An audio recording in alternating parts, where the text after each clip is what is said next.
I bought myself a dream Volkswagen Transporter, which I've been chasing for years. But I think I owe you guys a little bit of an explanation to how we actually got here.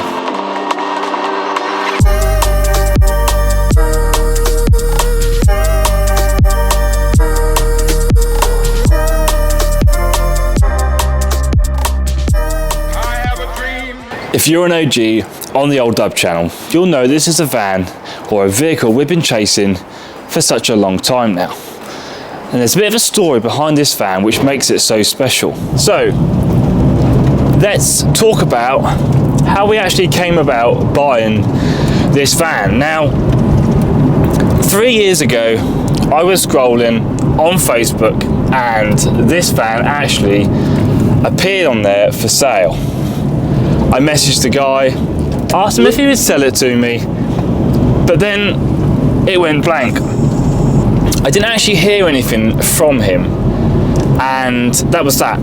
So my chance had been blown. Couldn't get in contact with this guy anymore. He obviously didn't want to sell it. Fair enough, people's situations change. Now, I've just recently come home from my holiday in Tenerife, where I was spent with a lot of time, Facebook Marketplace and a sun lounger. I found a transporter that I liked for sale and I tried to buy it off the guy, but he wouldn't let me pay a deposit. It was grey, it was a 15 plate, had a tow bar, it was quite nice. He wouldn't let me buy it because he wouldn't let me put a deposit on it, and I was in a different country, so I weren't really in a position to go and view it and whatever.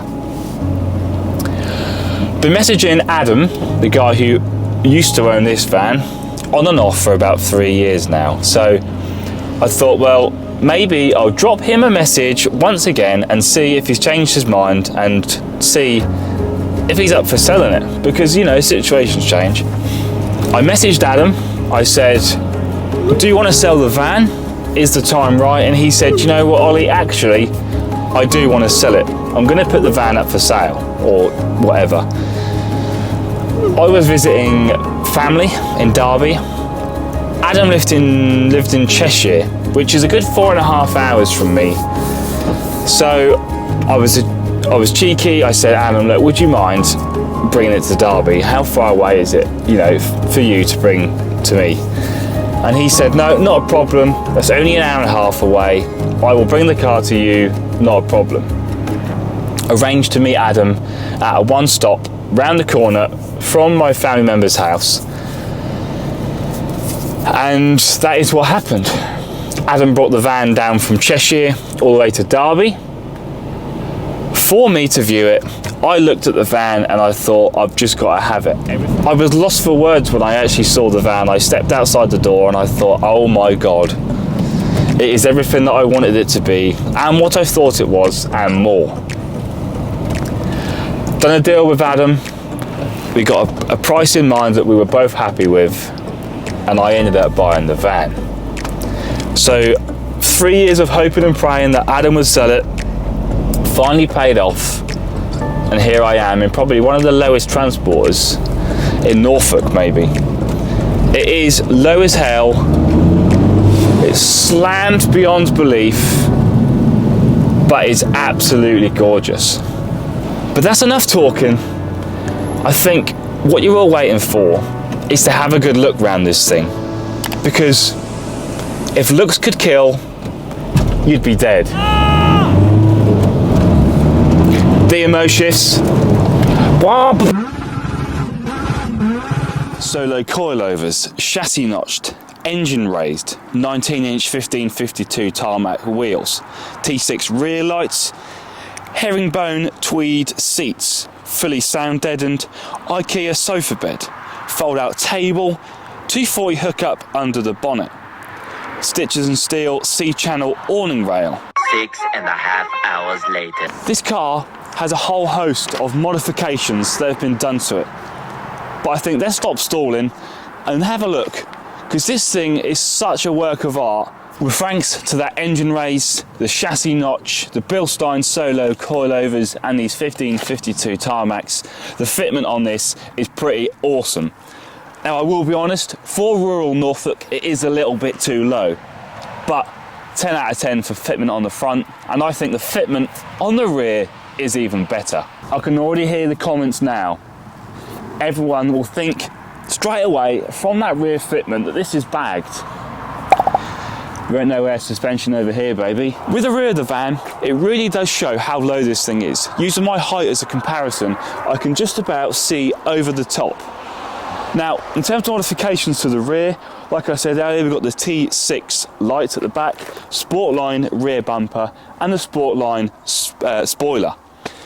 Lovely little touch for me is my wax OB number plate. So I'm in keeping with my Auto Finesse family. But the real art of this build is inside. So I think we need to go and have a look at my new home on wheels. The craftsmanship that has gone into this van is second to none. You've got custom herringbone tweed seats finished with a two-tone leather, gear gaiter and the door pulls. You've got an Alcantara suede roof with the spotlights in it. You've got lovely carpet in the door, and just all these little bits and pieces that just make this commercial vehicle feel so luxurious. But wait until you see in the back. Much to your disbelief, you probably think that we are sitting in a first-class business lounge, but you're actually wrong. We are sitting in the back of my Transporter van on a rock and roll bed. Now, we've got LED spotlights all the way around the roof with the halo LED effect going on too. We've got an iPad bracket so we can watch telly in bed. A carbon monoxide alarm and smoke alarm to make sure that we stay safe. Fully carpeted, fully sound deadened walls, floor, everything. So it's going to be nice and toasty in here. We've got plug sockets either side of the bed and a double plug socket under the chair there. We've got a fold-out table, we've got storage space, we've got cup holders, speakers, and well, the most important thing for me is the Ayrshire diesel heater. Now, I'm not much of an outdoory, adventurous kind of person. Getting me in a 5-star hotel on a nice big double bed with a nice TV, that would do me an absolute treat. But with that diesel heater, I think I may be converted to an adventurous outdoor type. I wouldn't mind spending a night sleeping in this van, but hats off to Adam because it is absolutely lovely in here. When it comes to the actual van body itself, the specs and the facts and the figures, the van has done enough miles to drive around the earth, I think approximately 6.8 times, which means it's sitting on about 170,000 miles. It's a 2-litre diesel, I think it's the 100 brake horsepower one. Don't quote me on it, I'm not 100% sure. 5-speed, a little bit annoying. When you're doing more than 50 miles an hour, it sounds like the engine's about to blow up. And because of how low it is and the customization to the suspension, it does feel like you're driving around on a trampoline.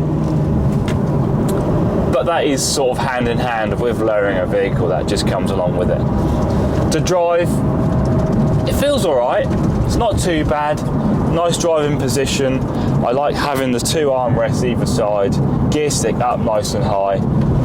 So you can't knock it really. I struggled to find more than 10 bad things with this van, but I have only had it on the road for a short while, so there could possibly be a few more that appear up.